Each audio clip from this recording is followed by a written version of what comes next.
Hey everyone, and welcome. If you've ever felt totally lost choosing a career path, whether you're just starting out or even thinking about a change, guess what? You are definitely not alone. Today, we're going to use the career compass to find a little clarity in what can feel like a super complex world.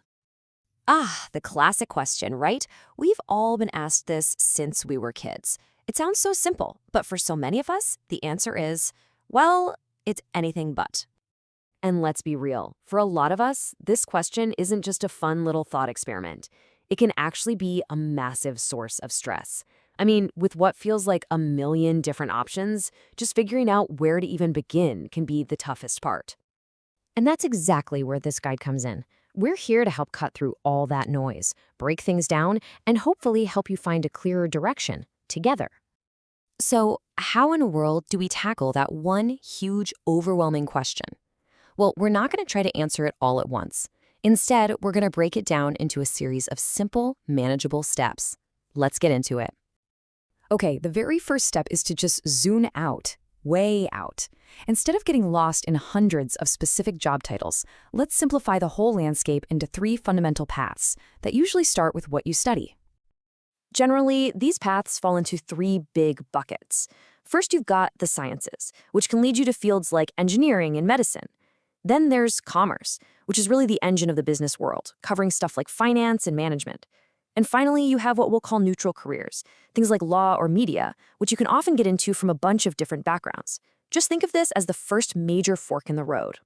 So now that we have these big, broad paths, let's connect them to the actual jobs and industries that shape the world we see every single day.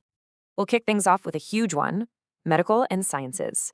This one stream opens up an entire ecosystem of jobs, and honestly, many of them might not be what you first think of.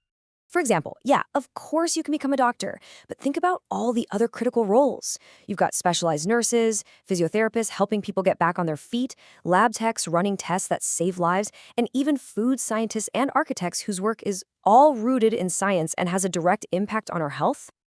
And each one of these careers has its own specific educational journey, whether it's a medical degree for doctors, a Bachelor of Science in nursing, or specialized programs for physiotherapy and architecture.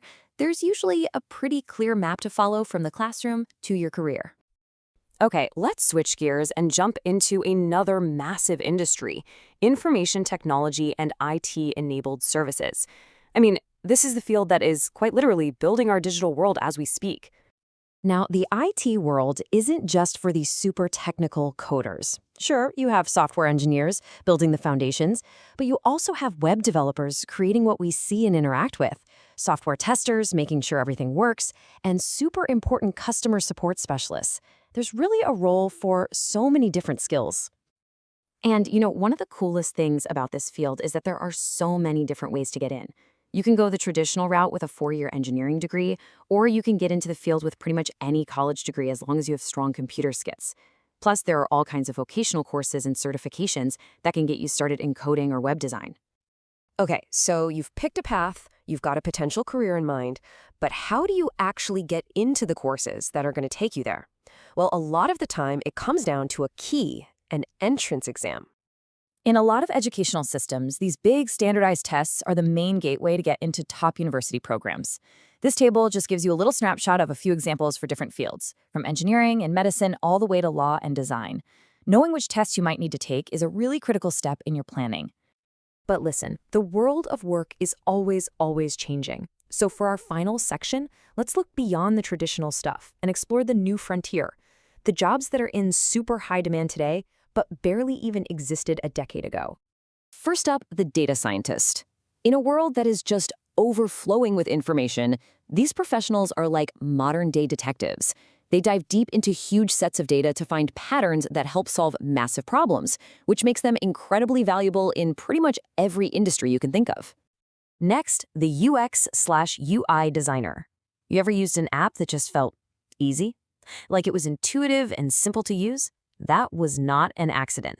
A UX/UI designer is the reason why. They're basically the architects of our digital world, blending psychology with creative design. And finally, the cybersecurity expert. As our lives move more and more online, these professionals are the guardians of our digital world. They're on the front lines, protecting critical information from all kinds of threats, and their job gets more important every single day. If there is just one thing to take away from all of this, it's this idea right here. Your career isn't about finding one single perfect answer that's set in stone for the rest of your life. It's about starting an exploration. The path is totally yours to create. It'll probably change, it'll definitely evolve, and you know what? That's the exciting part. So the only question left is, with your compass in hand, where will your journey begin?